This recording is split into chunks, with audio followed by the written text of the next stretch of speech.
Уважаемые коллеги, мы начинаем пресс-конференцию глав внешнеполитических ведомств России и США.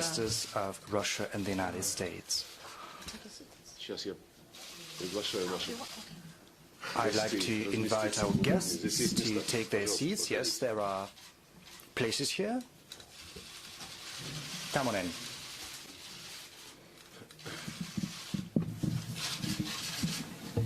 Добрый вечер. Good evening. Длинный день. This has been a long day. Провели переговоры с государственным советом Соединенных Штатов Америки, Рексом Тиллерсоном.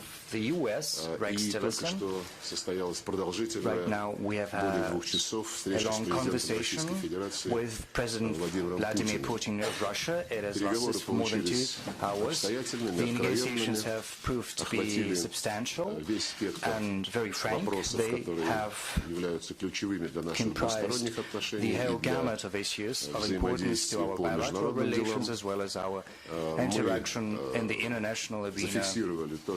We have taken note of the fact that the current state of our relations as well as the international situation as a whole are not the most calm ones.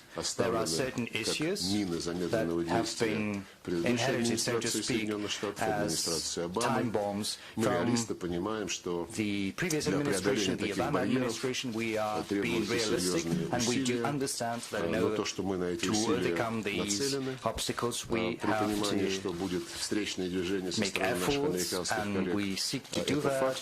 We understand that our American counterparts are going to move towards us as well, and our president has reaffirmed попытки помешать нашему сотрудничеству, we see that attempts at preventing our cooperation, there are even attempts at escalating the confrontation, but we do not believe that this is an astute approach. We do understand that if Moscow and Washington cooperate, this is for the benefit not just of our nation, but also for the sake of the whole world. We have reaffirmed that we both seek to fight without any compromise the international terrorism. This issue has been raised by our presidents in the course of their telephone conversations, including their telephone conversation on April the 4th in the night when President Trump called President Putin in order to express his condolences on the terrorist attack that has taken place in St. Petersburg. In the context of fighting international terrorism, we have talked about Syria, of course. We have touched upon the incident that took place after April the 4th, when in the environs of Idlib in Syria, chemical weapons were used. We have talked about the ensuing missile attack of the U.S. against the air base on April the 7th. We have stated our position on many occasions. Today we have said that there needs to be a very thorough investigation into this incident, which has become the subject of many speculations. Russia has spoken in favor of drawing the attention of the OPCW in The Hague to this incident, saying that the OPCW has all the necessary competences and powers to look into this incident. There's been an official letter by the Syrian government to the UN and to the OPCW with a request to dispatch as soon as possible a group of experts in order to conduct an unbiased and frank investigation both in Idlib as well as at the airport, the airbase that was struck. We have taken note of the American counterparts' willingness to support such an investigation. We do hope that the powers the UN and the OPCW have are going to be resorted to as soon as possible. In this context, we believe it's going to be counterproductive to try to adopt a resolution at the UN Security Council which would be not dedicated to investigating the incident, but more legitimizing the accusations against Damascus. We do have some arguments, but we're not trying to impose anyone on anyone. We want there to be a frank investigation. We have also talked about the state of affairs and the interaction of our air space forces as well as the coalition headed by the US and the context of the memorandum we have on preventing incidents as well as ensuring the safety of air traffic over Syria. As you know, we have suspended the memorandum, but today the Russian president has reaffirmed that we're willing to put it back into force on condition that the primary force is going to be reaffirmed of both the American coalition and the Russian airspace forces. That is the objective of fighting Jabhat al-Nusra as well as the associated terrorist organizations. We assume as well that the publicly stated position of both Russia and the US on there being no intention to interfere within the domestic affairs of Syria or any other state are still in force, and we do hope that Iraq's example as well as that of Libya and other countries is going to be an admonition against trying to recreate the similar attempts anywhere else, including in Northern Africa. Let me say once again that we are willing to achieve an absolute defeat of ISIS as well as all the other terrorists. This is our common objective. It is still in force, and we have seen that this has been reaffirmed today as well. Apart from Syria and fighting terrorism in the region, we also have another political challenge, common challenge, that is to seek a political solution to the Syrian crisis. The US and Russia have been at the forefront over the recent years of international efforts at finding solutions, at rallying all the parties concerned, both parties to the Syrian conflict and external players, bringing them together at the negotiation table under the aegis of the US. Today, we agreed to continue to work bilaterally in order to facilitate this process, to push the multilateral process forward. We appreciate that apart from the Geneva process, which we are full-fledged members of, together with the American counterparts, we also have the Astana platform. At this platform, the American counterparts are represented as observers. Russia and the US have other opportunities to help the international community settle the conflicts in Libya, Yemen, and last but not least, try to find common approaches to break the stalemate around the Israeli-Palestinian settlement. I do hope that our ongoing contacts to that end are going to be fruitful. We also have another matter on our agenda, and that is Afghanistan. As you know, over the last 2 years, there have been different formats resorted to seeking to rally an external support for the Afghan settlement. One of these attempts, one of these avenues we pursue is going to take place on April the 14th in Moscow. A meeting has been scheduled for the so-called Moscow format, which is going to be attended by Afghanistan, its neighbors, including Central Asian republics. The American counterparts representatives have also been invited to this meeting. We do hope that they're going to be able to participate in this meeting. We have also touched upon the Ukrainian crisis. We've got a common approach. The Minsk agreements of 2015 are to be observed and respected. We have also recalled how under the previous US administration a bilateral consultation channel had been fostered between Moscow and Washington to supplement the N4, and we have felt the interest of the current administration контакты по этой теме с тем, чтобы помогать искать практические пути реализации в полной мере Минских договоренностей. Мы будем такие усилия приветствовать, мы к ним готовы. Говорили мы и о ситуации на Корейском полуострове, которая всех нас очень серьезно тревожит, и Россия и Соединенные Штаты выступают за неукоснительное соблюдение резолюций Совета Безопасности, которые были приняты на эту тему.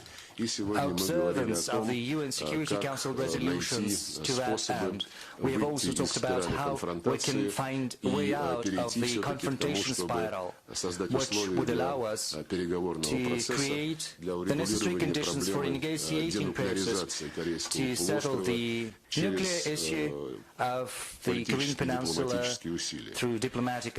Отметили мы и особую ответственность России и Соединенных Штатов за положение дел в сфере военно-политической безопасности в региональном и в глобальном разрезе, сверились усилия относительно хода выполнения тех договоров о стратегической стабильности, о сокращении вооружений, которые действуют между нашими странами, договорились преодолеть некоторую паузу, которая в этих процессах сложилась по объективным причинам в связи со сменой команды в Белом доме, и рассчитываем, что контакты по рассмотрению хода нашего взаимодействия в сфере стратегической стабильности и контроля над вооружениями будут возобновлены и будут проходить по-деловому, прагматично, с прицелом на четкое выполнение того, о чем мы договорились.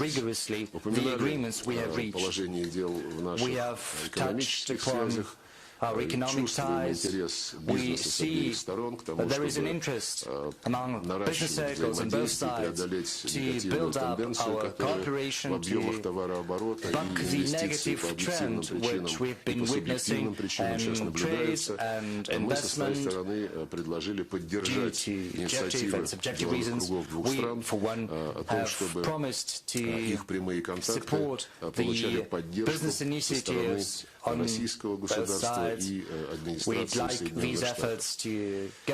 Еще одна договоренность. Мы условились выделить специальных представителей от наших министерств, от Министерства иностранных дел, от Государственного департамента, с тем, чтобы подробно, без каких-либо эмоций, искусственных обострений, посмотреть на те раздражители, которые накопились в наших отношениях за последние годы, прежде всего за годы правления администрации Обамы. Я считаю, что если будет проявлен с обеих сторон прагматичный подход к этой работе, то она, безусловно, принесет результаты и позволит оздоровить наши отношения.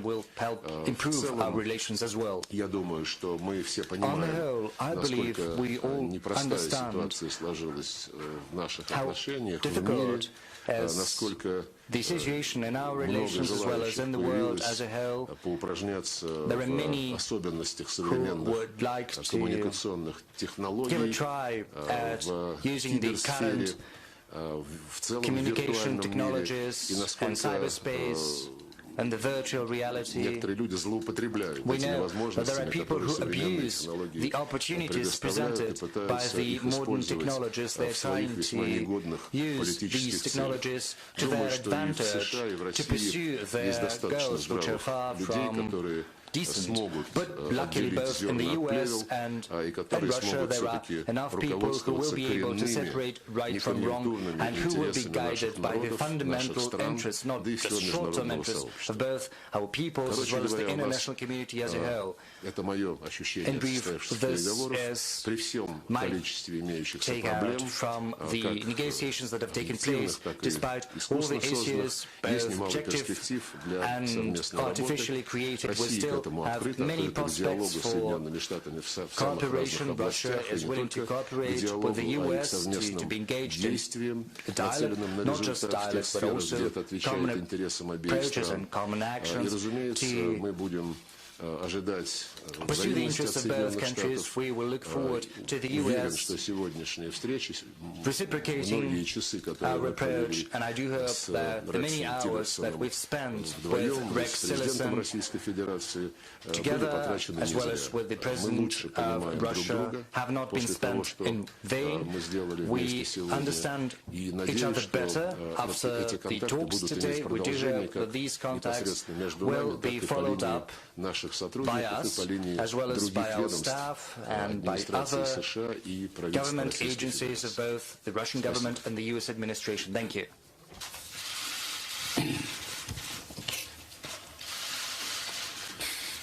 Good evening. We just came from a productive meeting, as you heard Foreign Minister Lavrov mention, of about 2 hours with President Putin. We frankly discussed the current state of U.S.-Russia relations. I expressed the view that the current state of U.S.-Russia relations is at a low point. There is a low level of trust between our two countries. The world's two foremost nuclear powers cannot have this kind of relationship. We further discussed approaches to improving our channels of communication. We had a lengthy exchange of views regarding the situation in Syria and shared perspectives on possible ways forward. Earlier today, Foreign Minister Lavrov and I had a lengthy conversation about issues that require immediate attention and issues that require longer-term attention. We understand that improvement in the long-term relationship will be required if we are to make progress on issues where we have different views. We spoke extensively about Syria, and in some areas we share a common view. Specifically, we both believe in a unified and stable Syria, and we agree we want to deny a safe haven for terrorists who want to attack both of our countries. We agree that North Korea has to be denuclearized. We agreed there needs to be more senior level communication between our two countries, both at a diplomatic and military level. But there is a broad range of other issues in which we have differences. Some have global implications with long-term requirements, and others are understood to be bilateral. Over the course of the past 2 years, a number of reciprocal actions have been taken to demonstrate the dissatisfaction each country has with the other. We need to attempt to put an end to this steady degradation, which is doing nothing to restore the trust between our two countries or to make progress on the issues of the greatest importance to both of us. We've agreed to establish a working group to address smaller issues and make progress towards stabilizing the relationship so that we can then address the more serious problems. Foreign Minister Lavrov and I agreed we would consider further proposals made about the way forward in Syria, including consulting with our allies and coalition members. And we will continue discussions about how to find a solution to the Syrian conflict. We also discussed current threats posed by the North Korea's regime, the regime's ongoing development of their nuclear program, and the constructive role Russia can play in encouraging the regime in North Korea to change its course so that we can create the conditions for talks regarding the future. On Minsk, we consider the importance of the accord. Russia can make progress in the implementation by de-escalating violence and taking steps to withdraw separatist armed forces and heavy weapons so that OSCE observers can fulfill their role. Until full progress is made under the Minsk Accords, the situation in Ukraine will remain an obstacle to improvement in relations between the U.S. and Russia. I thank the Foreign Minister for a productive round of discussions, and I look forward to future conversations. Thank you. Уважаемые коллеги, мы переходим к вопросам. Пожалуйста, телеканал Россия 24. Now we get down to questions. Russia 24, please. Здравствуйте, Анна Балдина, телеканал «Россия-24». Вопрос прежде всего господину Тиллерсону. Мы в последние дни слышали из Вашингтона не только противоречивые, но и, скажем так, агрессивные заявления. Я имею в виду заявление господина Трампа, который в интервью назвал президента Асада животным, и заявление представителя Белого дома господина Спайсера, который сравнил Асада с Гитлером, но допустив оговорку, что Гитлер не применял химического оружия. Скажите, как эти заявления способствуют цели дипломатии и когда риторика может измениться? Спасибо. Do you think the rhetoric can change, and is it helping the diplomacy or not? Thank you. Well, I think the perspective from the United States, supported by the facts that we have, are conclusive. That the recent chemical weapons attack carried out in Syria was planned, and it was directed and executed by Syrian regime forces. And we're quite confident of that. This is just the latest in a series of the use of chemical weapons by the Assad regime. And notwithstanding their use on more than 50 occasions of chlorine bombs and cluster bombs and other types of weapons that are intended to maim and kill in the most horrific ways. So I think the characterization is one that President Assad has brought upon himself. Я должен буду два слова добавить.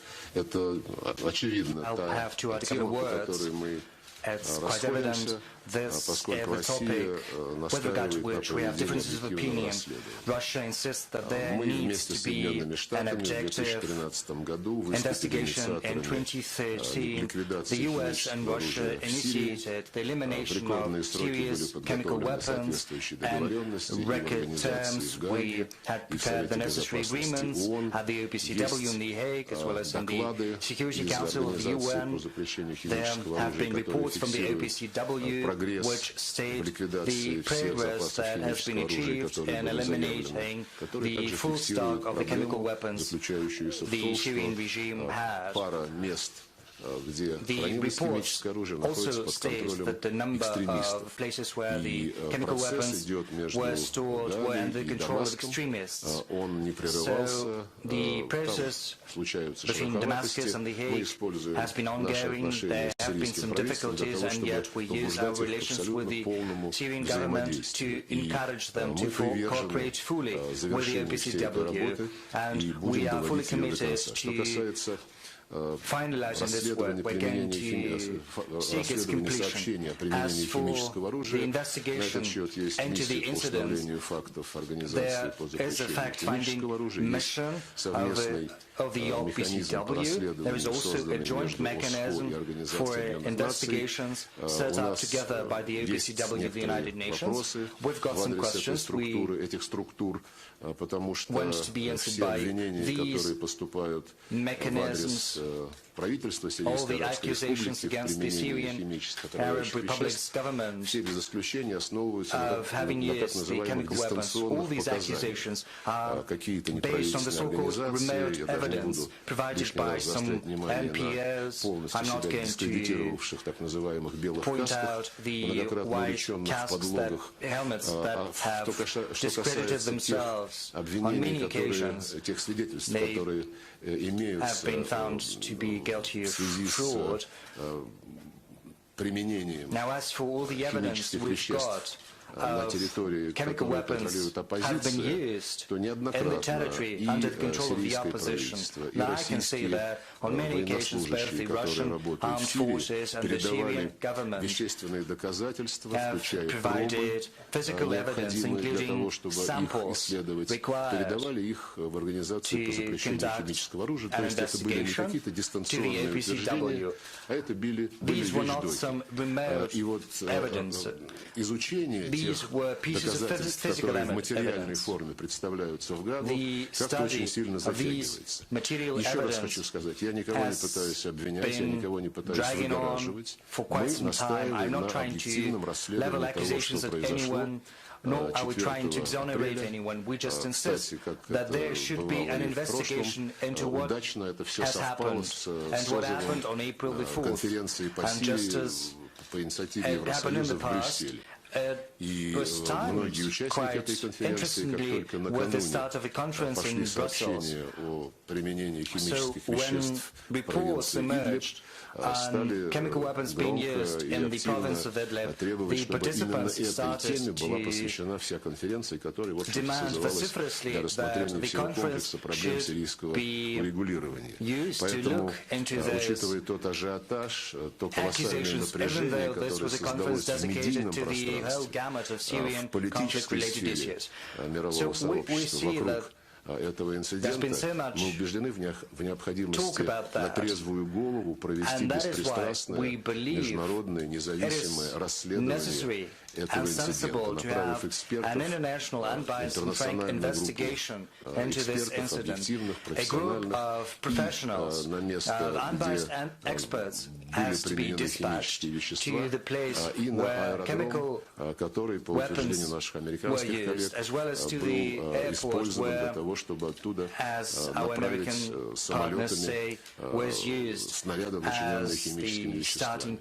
Мы не увидели никаких подтверждений того, что это было именно так, тем более, что и в телевизионных картинках и по показанию тех людей, которые находились на этом аэродроме сразу после взлета этих самолетов и после нанесения удара по нему, не было каких-либо признаков, характерных для того, чтобы говорить о применении, о том, что там вообще были какие-то отравляющие химические вещества.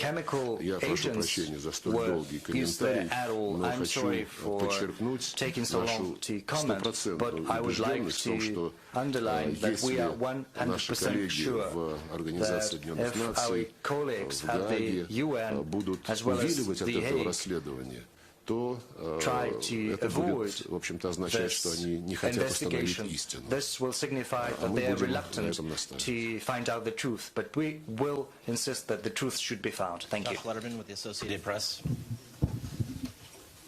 Thank you. Secretary Tillerson, I want to ask you about your conversations with President Putin about Syria. You've predicted that Assad will leave power through a political transition.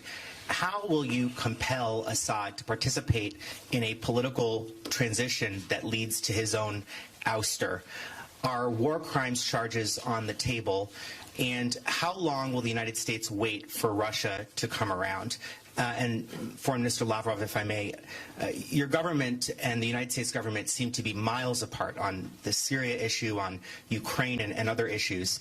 Did you feel that you cleared up any of those issues you mentioned earlier today since you've had those discussions with Secretary Tillerson? Well, we did discuss at length the future role for Assad, whether it be in a future political process or not. Clearly, our view is that the reign of the Assad family is coming to an end. And they have, again, brought this on themselves with their conduct of the war these past few years. We discussed our view that Russia, as their closest ally in the conflict, perhaps has the best means of helping Assad recognize this reality. We do think it's important that Assad's departure is done in an orderly way, so that certain interests and constituencies that he represents feel they have been represented at the negotiating table for a political solution. How that occurs, we leave that to the process going forward. We do not think one has to occur before the other can begin, and it will take a pace of its own. But the final outcome, in our view, does not provide for a role for Assad or for the Assad family in the future governance of Syria. We do not think the international community will accept that. We do not think the world will accept that. What about the war crimes charges? We discussed the issue that as time goes by and more evidence continues to be gathered, it is possible that the threshold necessary to charge individuals, including Bashar al-Assad, may be achieved. As you know, this is a very high legal hurdle in order to bring such charges against an individual. So I would not suggest to you that all of that evidence is in place, but I think the longer time goes by, it's possible that the case will be made, and there are certainly individuals who are working to make that case. Ну, с своей стороны я хочу сказать, что I, for one, would like to не say считаю, будто мы с that I do Соединенными not Штатами think that находимся на Russia непреодолимом расстоянии друг от друга the по US многим вопросам международной at so повестки great a дня. Это distance that касается и it cannot be Сирии, bridged и on many issues Украины. of the international В agenda, наших both with вступительных regard to словах Syria and с Ukraine. Рексом Тиллерсоном мы It's not упомянули о impossible. In our договоренностях, introductory которые remarks with касаются Rex Tillerson, we не только mentioned сохранения, the но и agreements that are активизации related каналов диалога not и по just Сирии, to preserve and и also по to Украине. intensify the Что communication касается конкретно channels with проблемы regard to Syria and Сирии, Ukraine. в частности, As for Башара Syria Асада, and Bashar мы сегодня al-Assad, обсуждали исторические экскурсы. we have had И Рекс сказал, sort of a historical что background. он человек новый, и он Rex предпочитает said не в that истории копаться, he's a new guy а and he заниматься prefers not сегодняшними looking into проблемами. history but to deal Но так with the matters of устроен мир, today. что если мы не But the thing извлекаем is, the уроки world из is built прошлого, in such a то fashion that едва ли if we мы do not сможем преуспеть в take lessons from the настоящем. past, we will hardly be able Я to achieve success упоминал in the о present. тех ситуациях, And когда I recalled группа государств, certain прежде всего situations западные when страны, groups of страны countries, НАТО, primarily были Western countries, NATO абсолютно countries, зациклены were sort на of ликвидации того или fixated иного диктатора, on eliminating this авторитарного, or that тоталитарного dictator, an ради того, authoritarian or чтобы totalitarian leader, убрать президента in бывшей order Югославии to oust Слободана Милошевича. Slobodan Milosevic, НАТО president of развязало войну в ex-Yugoslavia, центре Европы NATO в 1999 году в грубейшем launched нарушении a Устава war in ООН, в грубейшем 1999 нарушении and gross Хельсинкского violation of the UN заключительного Charter акта as well as the бомбили Helsinki Final телецентр, Act между of the прочим, OSCE. что является The военным TV station преступлением was по всем bombed, which incidentally интерпретациям as a Женевских military конвенций, crime, бомбили however you interpret the жилые Geneva кварталы. Conventions. Посольство Китая Residential areas подверглось were атаке, shelled. бомбили мосты, The Chinese embassy пассажирские was also поезда. attacked. Более 2 месяцев, почти 3 месяца эти Civil бомбежки trains продолжались. and bridges В were итоге, в общем-то, когда уже bombed. кончились снаряды и The кончились shelling цели, went on которые for хотя бы 3 относительно months. можно было отнести к чему-то близкому, And к двойного использования, к целям двойного then использования, they пришли в ran Совет out of targets Безопасности. that could Другой be пример, еще qualified один as диктатор, Саддам Хусейн, dual-use которого facilities. повесили There was после another вторжения. dictator, Мы Saddam знаем все, чем Hussein, это who was вторжение hanged обосновывалось. after the invasion. We С know тех how пор this только invasion Тони was Блэйр, по-моему, justified. Since that, I покаялся think публично, Tony что все Blair это было was the only one все to поводы для repent вторжения в publicly, Ирак. Где сейчас admitting Ирак, вы that все it had знаете, been a наверное, не fake, хуже, чем all the grounds for потом the был Iraq invasion. Муаммар Каддафи. There was another И тоже when Muammar Gaddafi, заявлялось, что этому диктатору не место в его it стране, had been said и что that there was no там place должна for this dictator восторжествовать in his демократия. Что сейчас country. происходит It с was said Ливией, that мы тоже знаем, democracy ливийская would prevail, государственность. but we know Под full огромным well вопросом, what is happening in Libya right Соединенными now. Штатами, The в том числе Libyan с другими state партнерами. is Вчера об этом с all but президентом Италии наш non-existent. президент говорил, стараемся Our president восстановить talked ливийское about that yesterday with the государство Italian через president. национальное Right now we're согласие, trying to стараемся restore the Libyan прекратить statehood ситуацию, through the когда эта process of страна national reconciliation. We're превратилась trying в to канал незаконной put an миграции, end в to канал the работорговли, даже situation как in which сегодня this country ваши turned коллеги из into средств a массовой channel информации of human trafficking, сообщили общественности. as И, your media кстати reported говоря, today. о тоже не очень давних примерах. Incidentally, Судан, there are other президент examples, Судана, not so президент recent. Башир, был The president of объявлен Sudan, в Omar розыск al-Bashir, по линии Международного уголовного суда. there has been a через warrant for несколько his лет arrest issued администрация by Обамы the решила, International Criminal что Court. для того, чтобы And проблему Судана several урегулировать, days надо Судан на две later, части the Obama разделить. administration Создали Южный decided that in Судан, order to причем settle this активнейшим problem, образом Sudan просили had to be нас split into two помочь parts. заручиться South согласием Sudan президента was Башира, которого США established, хотят and видеть the в Obama уголовном administration суде, tried чтобы он to не сопротивлялся help разделу them Судана на два secure государства. Omar И al-Bashir's президент Башир agreement to сдержал свое this слово, стал сотрудничать с splitting международным up. сообществом. Судан был President разделен на две Bashir части. held his end of the По bargain. американскому He проекту администрации cooperated. Обамы, Sudan только was для того, чтобы split into сейчас two parts. уже как в прошлом году Вашингтон стал настаивать на введении санкций против своего детища, против Южного Судана. Так что эксперименты такого рода, основанные на одержимости смены какого-то диктатора, тоталитарного лидера, мы уже проходили. Мы слишком хорошо знаем, чем это кончается. Позитивных примеров, когда свергался бы диктатор и все пошло бы как по маслу, я не припомню. Если они есть, я буду признателен, если вы мне о них расскажете. Поэтому в Сирии, как неоднократно подчеркивал президент Путин, мы не делаем ставку на какую-то персону, ни на президента Асада, ни на кого-то другого. Как сейчас пытаются, кстати, в Ливии делать ставку то на Сараджа, то на Хафтара. Мы выступаем за то, чтобы они сели и договорились. Точно так же и в Сирии. Должны все сирийцы, как это и записано в резолюции Совета Безопасности ООН, сесть и договориться. Это должен быть инклюзивный межсирийский диалог. И судьбу Сирии должны, как записано в резолюции Совета Безопасности, определять сами сирийцы, без каких-либо исключений. И самое главное, не убрать того или иного персонажа с политической сцены, а договориться о том, как будет устроено сирийское государство, чтобы оно было демократическим, чтобы оно было светским. Против чего выступают, между прочим, оппозиционеры из так называемого Высшего комитета по переговорам, чтобы в этом государстве все этнические и конфессиональные группы чувствовали себя защищенными, чувствовали себя справедливо представленными в органах власти.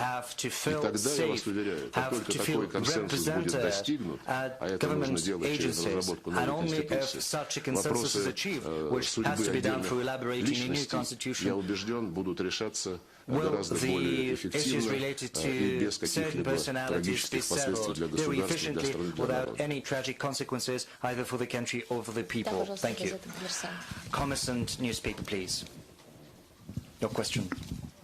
Спасибо большое. Елена Черненко, газета «Коммерсант». Вопрос господину Тиллерсону. Обсуждали ли в ходе сегодняшних переговоров вопросы, якобы имевшего место вмешательства России в президентские выборы в США? И с вашей точки зрения, чем действия России в киберпространстве отличаются от действий США в киберпространстве? По данным американских СМИ мы знаем, что, например, ядерная программа Ирана была нарушена с помощью вируса Stuxnet, созданная США, а сейчас теми же методами, с помощью кибероружия, США пытаются остановить ракетную программу КНДР.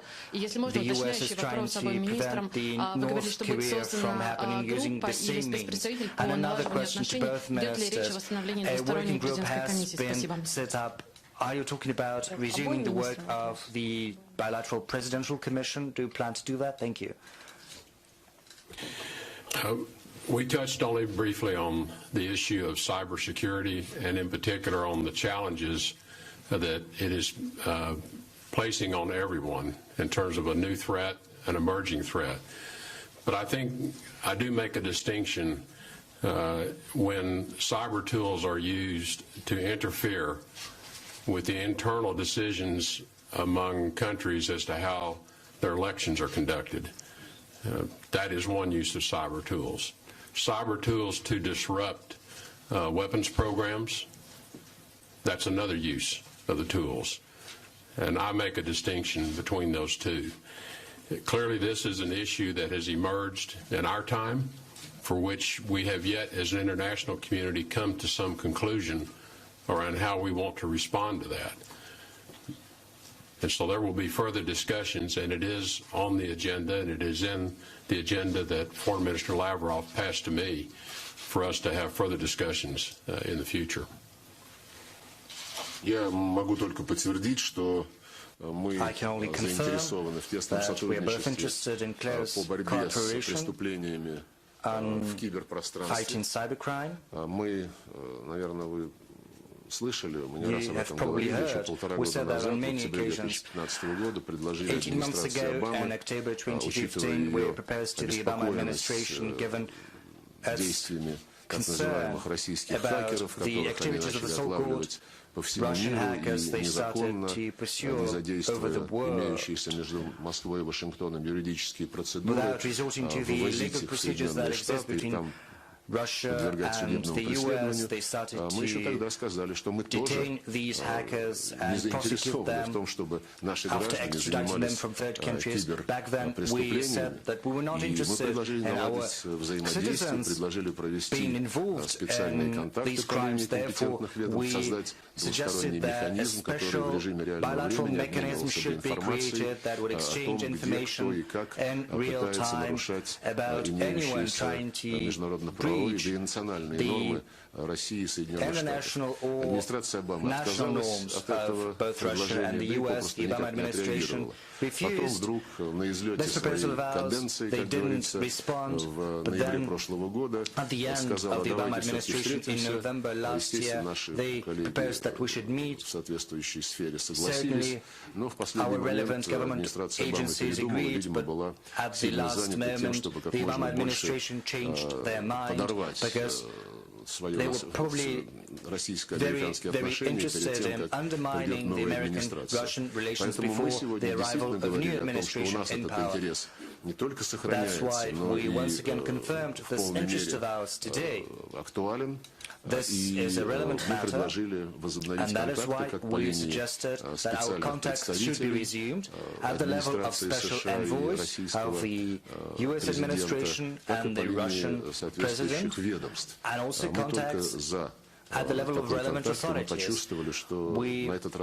We feel that this time the result of these efforts might be different, leading to the establishment of new channels of communication and cooperation. And what is your second question? The bilateral presidential commission? No, we have not yet touched upon this matter. It has been buried, so to speak, but maybe it might be resuscitated. проблемных вопросов двусторонних отношений, мы планируем создать, вне зависимости от какой-то более зонтичной структуры, просто мы выделим людей, которые спокойно сядут и посмотрят, где у нас сохраняются сложности, где мы друг на друга обижаемся, правильно ли мы это делаем, и посмотрят, как можно преодолеть to look into those and to look into how we can overcome these difficulties that exist. Richardson, Fox News Channel. Thank you. Secretary Tillerson, did you discuss today with President Putin or Foreign Minister Lavrov sanctions or other concessions that the United States might make in exchange for a change in behavior from the Russian government? And also, speaking about what you just answered previously, did you present to President Putin or the Foreign Minister specific evidence the Russian government interfered in the U.S. election? And to Foreign Minister Lavrov, if an independent investigation finds the Assad government attacked his own people with chemical weapons, what will Russia do? President Putin says there's an effort to blame Assad and plant evidence. Did you present that evidence to Secretary Tillerson today? And would Russia refuse to consider to agree to any circumstance that results in the ousting of Bashar al-Assad? We discussed no change in the status of sanctions that have been in place with Russia as a result of certain actions taken in Ukraine, as you know. I think as to the question of the interference with the election, that is fairly well established in the United States, and I think that has been spoken to on the Hill as well with the Congress, and it is a serious issue. It's one that we know is serious enough to attract additional sanctions, and so we are mindful of the seriousness of that particular interference in our elections, and I'm sure that Russia is mindful of it as well. Государственный секретарь санкциями сегодня не угрожал, так, собственно, ничем не угрожал. Мы откровенно обсуждали те вопросы, которые у нас были на повестке дня, в том числе таких большинство, по которым у нас существуют проблемы. Вопрос о том, что будет, если расследование покажет chance that this investigation reveals the government's implication in chemical attacks. It's so hypothetical. We do not want to speculate. We see how speculation can bring results. We see some hysterical statements from the House of Representatives, from the Senate, after the airstrike against the airbase. We do not want to speculate on what's really important on the serious matter of the use of chemical weapons, trying to exonerate anyone, on the attempts at staging an attack with the use of chemical weapons. What we want is to establish the truth and full compliance with American legislation, the Russian laws, the legislation, the laws of any normal country. But the principle of innocence is proven guilty has to be respected. Today, we send an appeal to the Hague to conduct an unbiased, transparent investigation. But should there be attempts at dragging on this investigation, we'll have to make the necessary conclusions. Now, as for the allegations that the U.S. government has irrefutable proof that we interfered with the electoral campaign, I have to say once again that we have not seen any facts, even hints at facts. We have not seen any evidence. No one has shown us any evidence, even though we have requested on many occasions that these evidence has to be produced to us to support the allegations, the accusations we hear. We do understand that there are many people who want to undermine our relations, to pursue their internal or external political interests, but these are just games with evil ends. We want to hear concrete proof and then we'll respond accordingly. Thank you. RIA Novosti, please. Добрый день, агентство РИА Новости, Полина Черницова. Вопрос обоим министрам. США перебросили район Корейского полуострова ударную группу вместе с авианесущим крейсером Уилсон. И обсуждалась данная тема на переговорах и возможные риски, которые несет данный шаг для региона. И отдельный вопрос для господина Тиллерсона. Если такая группа переброшена в район Корейского полуострова, означает ли это, что у США есть какие-то планы по военной операции против КНДР? Спасибо. Has some plans for military intervention in North Korea. Thank you. The Carl Vinson strike group is routinely in the Pacific Ocean. It's in the Pacific Theater. And its movements in the Pacific are made in a way that's planned by the military planners. There is no particular objective in its current course. The Vinson sails up and down the Pacific routinely, and so I would not read anything into the Carl Vinson's current locations. Я только могу повторить, что мы обсуждали среди прочих многочисленных тем и ситуацию на Корейском полуострове и вокруг него. У нас, насколько я понял, при всех нюансах, причем возможно существенных нюансах, есть общее стремление к тому, чтобы эту проблему регулировать исключительно политическими, мирными средствами, добиться денуклеаризации Корейского полуострова через переговоры. Есть конкретные усилия, которые сейчас предпринимают There are certain efforts undertaken by the participants of what used to be called the six-party talks. We also have ideas of our own, just as our Chinese counterparts do. We believe that we've got to rally around the cause of finding peaceful solution to this issue. And the last question from the American side. Thank you. Brennan with CBS News. Thank you very much. Mr. Secretary, before these meetings, you said you believed Russia was either incompetent or complicit in these chemical weapons attacks. After your extensive meeting with both Vladimir Putin and Sergey Lavrov, do you know which one that is and what concrete thing can be done to rebuild that lack of trust? And Minister Lavrov, if I could indulge you to answer in English, if you would, sir. President Trump has called Bashar al-Assad an animal. This is the leader your government continues to back. Can you tell us how long Russia will be willing to risk the lives of its soldiers and spend its money to protect him? With respect to Russia's complicity or knowledge of the chemical weapons attack, we have no firm information to indicate that there was any involvement by Russian forces into this attack. What we do know, and we have very firm and high confidence in our conclusions, that the attack was planned, carried out by the regime forces at the direction of Bashar al-Assad.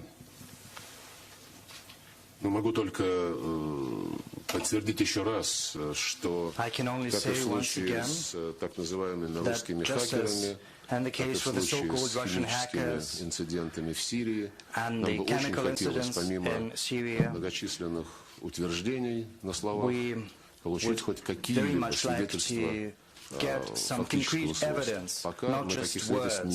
So far, we have not seen any facts. And let me highlight once again, работаем по просьбе легитимного правительства we are acting at the request of the legitimate government of the country which is a member of the United Nations. This country is under no sanctions of the UN Security Council. We are acting there in order to fight terrorism. And it is in our interest to prevent Damascus from being engulfed by ISIS and the al-Nusra Front. If you look at the facts, over the last 18 months, the coalition set up by the Obama administration did almost nothing to achieve the objective that it had stated when being established. It had not fought consistently against the al-Nusra Front or ISIS until the Russian airspace forces were deployed in Syria. And even after this deployment of our forces, the US-led coalition under the Obama administration only performed strikes against certain posts held by ISIS, and it was always sparing the al-Nusra Front, and we've got some suspicions. We think that the al-Nusra Front is still chaperoned and spared to resort to Plan B, to overthrow the Assad regime with force. We know how this is going to end because we saw similar situations in Libya and Iraq, and we do hope that the people will prevail who know how to learn from history. Now, as for who is responsible for the crimes committed in Syria? We've got to look into that. But as one American counterpart said, there will be time for everything. We've got to set priorities. And recently we've heard new priorities from Washington saying that ISIS is priority number one. And as Mr. Spicer has said, we have the resources to defeat ISIS without doing anything to the Assad regime. This is the same thing John Kerry had told me. The US administration, he said, was convinced that ISIS was a more serious threat and a more important objective than the Assad regime. So I think we think along the same lines. We have to see the common threats. They are apparent. And if we are to fight ISIS, if we are to emerge victorious from this fight without ousting the regime, when ousting the regime, this is no guarantee that we are going to defeat ISIS. On the contrary, ISIS might emerge victorious if we oust the regime. So we should be guided by common sense. Thank you, not by emotion. Colleagues, this is the end of the press conference. Thank you for participating. Thank you.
to be observed and respected. We have also recalled how under the previous U.S. administration a bilateral consultation channel had been fostered between Moscow and Washington to supplement the N4, and we have felt the interest of the current administration and resuming bilateral contacts in this dimension so as to help find practical solutions to implementing the Minsk agreements to the full. We are going to welcome these efforts. We are waiting for them. We have also talked about the Korean Peninsula, which is a source of concern for all of us. Both Russia and the US speak in favor of rigorous observance of the UN Security Council resolutions to that end. We have also talked about how we can find a way out of the confrontation spiral, which would allow us to create the necessary conditions for a negotiating process to settle the nuclear issue of the Korean Peninsula through diplomatic and political efforts. It has been pointed out that Russia and the US have a particular responsibility for the military and political security both at the regional and international levels. We've compared notes with regard to implementing the strategic stability treaties such as the arms reduction treaties which are in force between our countries. We have agreed to overcome sort of a pause that we have been witnessing in these processes. Well, the White House team has changed, and it's quite natural. We do hope that our contacts on strategic stability and arms control are going to be resumed. They're going to be held in a business-like manner, pragmatically, with a view to observing rigorously the agreements we have reached.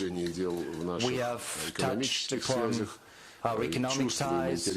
We see that there is an interest among business circles on both sides to build up our cooperation, to buck the negative trend which we've been witnessing in trade and investment due to objective and subjective reasons. We, for one, have promised to support the business initiatives on both sides. We'd like these efforts to get the support of both the Russian government and the US administration. There is another agreement. We have agreed to designate special envoys both from the State Department of the US and the Russian Foreign Ministry.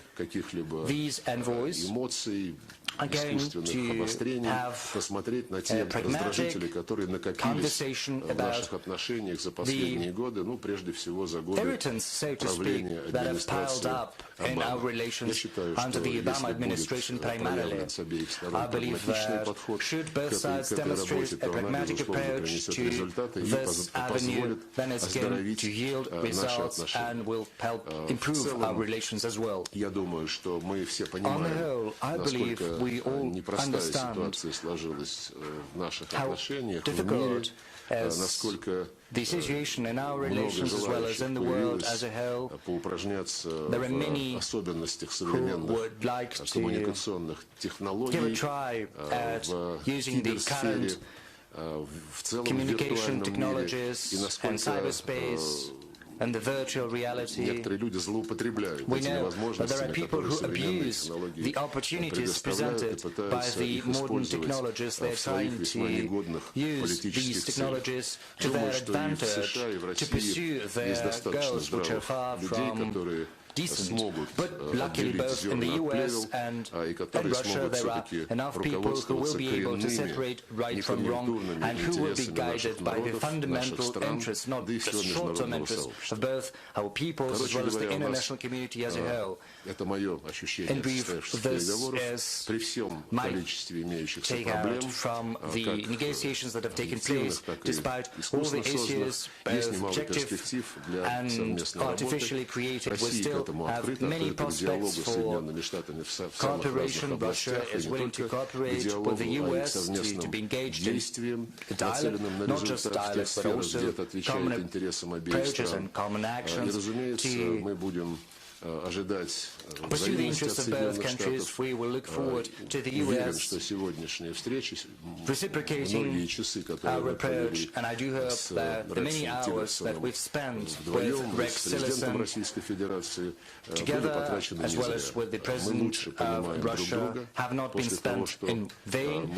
We understand each other better after the talks today. We do hope that these contacts will be followed up by us, as well as by our staff and by other government agencies of both the Russian government and the US administration. Thank you.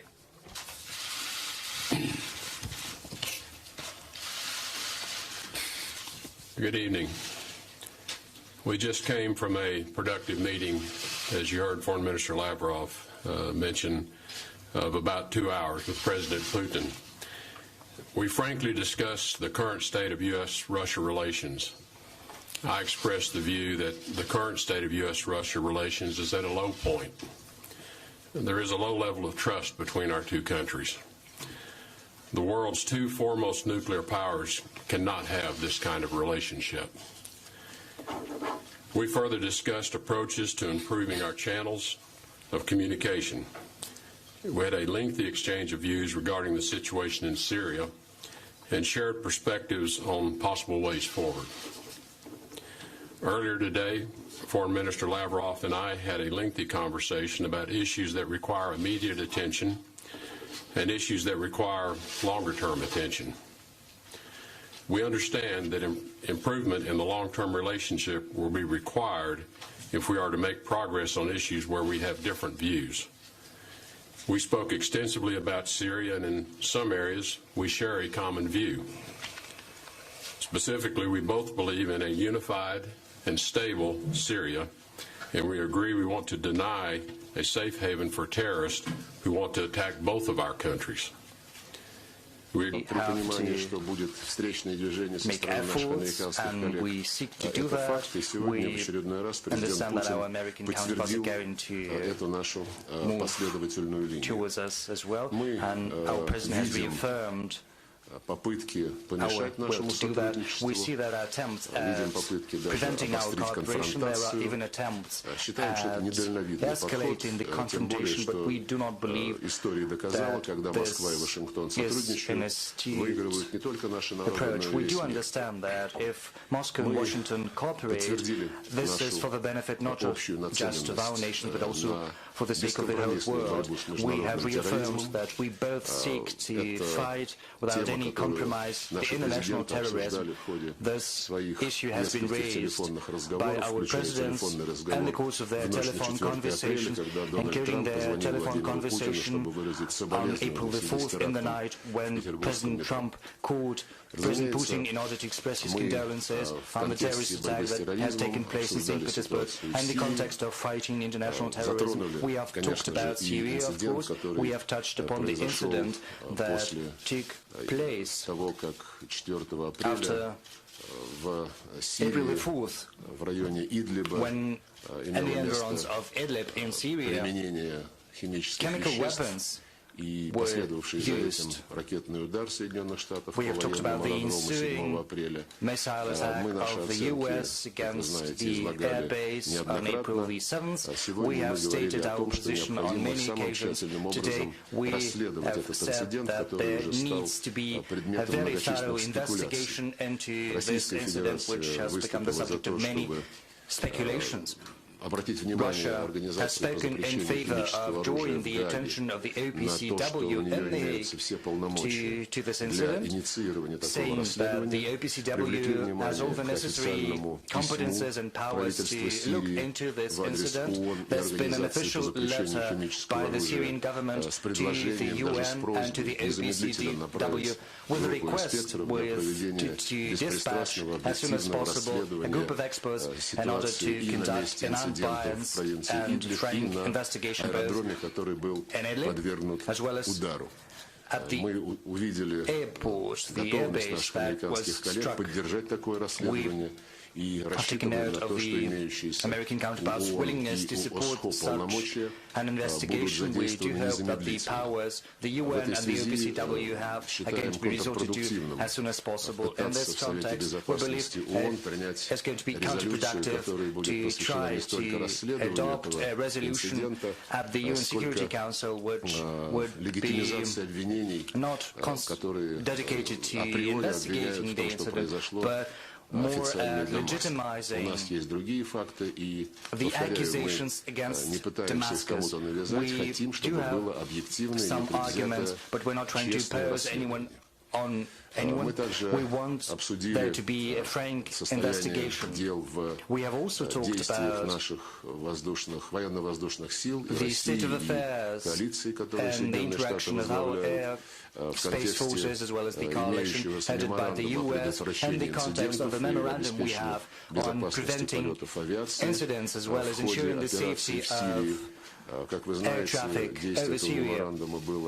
As you know, we have suspended the memorandum, but today the Russian president has reaffirmed that we're willing to put it back into force on condition that the primary force is going to be reaffirmed of both the American coalition and the Russian airspace forces. That is the objective of fighting Jabhat al-Nusra as well as the associated terrorist organizations. We assume as well that the publicly stated position of both Russia and the US and there being no intention to interfere within the domestic affairs of Syria or any other state are still in force, and we do hope that Iraq's example as well as that of Libya and other countries is going to be an admonition against trying to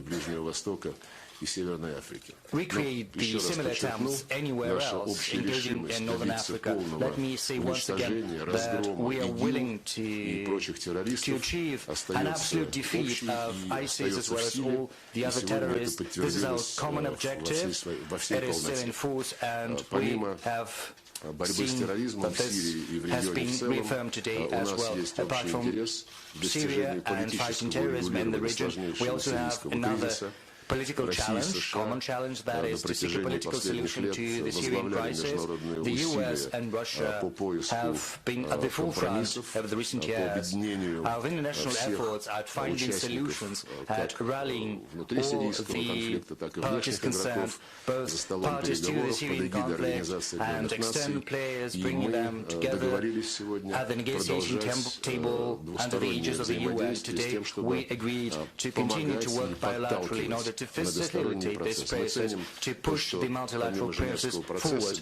We appreciate that apart from the Geneva process, which we are full-fledged members of, together with the American counterparts, we also have the Astana platform. At this platform, the American counterparts are represented as observers. Russia and the US have other opportunities to help the international community settle the conflicts in Libya, Yemen, and last but not least, try to find common approaches to break the stalemate around the Israeli-Palestinian settlement. I do hope that our ongoing contacts to that end are going to be fruitful. We also have another matter on our agenda, and that is Afghanistan. As you know, over the last 2 years, there have been different formats resorted to seeking to rally an external support for the Afghan settlement. One of this attempts, one of these avenues we pursue 14 апреля в going Москве to take place назначена on April встреча 14th так in называемого Moscow. московского формата A meeting has с been scheduled for the участием so-called и Moscow Афганистана, format, и его which is соседей, going в to том be числе attended by Afghanistan, its на который neighbors, приглашены including и Central американские Asian представители, republics. The рассчитывая, American что counterparts, в том или ином representatives качестве have они also смогут в been этой встрече invited to this meeting. We принять do hope участие. that they're going to be Мы able to затронули participate in this meeting. кризис на Украине. We have У also нас touched единая upon the позиция Ukrainian о том, что crisis. Минские We've got договоренности a common 2015 approach to the года Minsk должны agreements выполняться. of 20.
Уважаемые коллеги, мы начинаем пресс-конференцию глав внешнеполитических ведомств России и США.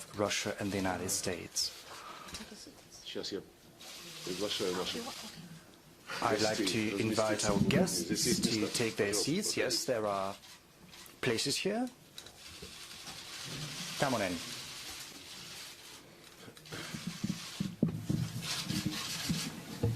Добрый вечер. Good evening. Длинный день. This has been a long day. Провели переговоры с We have государством had Соединенных talks Штатов with the Америки, State Secretary of the US, Rex и только Tillerson. что состоялась продолжительная, Right now we have более had 2 часов a встреча с long президентом conversation Российской Федерации with President Владимиром Vladimir Путиным. Putin of Russia. It has Переговоры lasted for more than 2 получились hours. обстоятельными, The negotiations откровенными, have proved to be охватили substantial весь спектр and very frank. вопросов, They которые have являются ключевыми для наших comprised двусторонних the отношений whole и для gamut of issues of importance to взаимодействия our по bilateral международным relations делам. as well as our Мы interaction in the international arena. зафиксировали то, что We нынешний этап have taken note наших of отношений the fact that the current международной stage ситуации не of самый our relations спокойный. as well as the Есть international situation многочисленные as a whole проблемы, в том числе are not the most те, которые calm были ones. There are certain оставлены issues как мины замедленного that have действия been предыдущей inherited, so to администрации speak, Соединенных Штатов, as администрации time Обамы. bombs Мы from реалисты понимаем, что the previous для administration, преодоления the таких Obama барьеров administration, we are being требуются realistic серьезные and we do усилия, understand that in но order то, что мы на эти to усилия overcome these нацелены, obstacles, we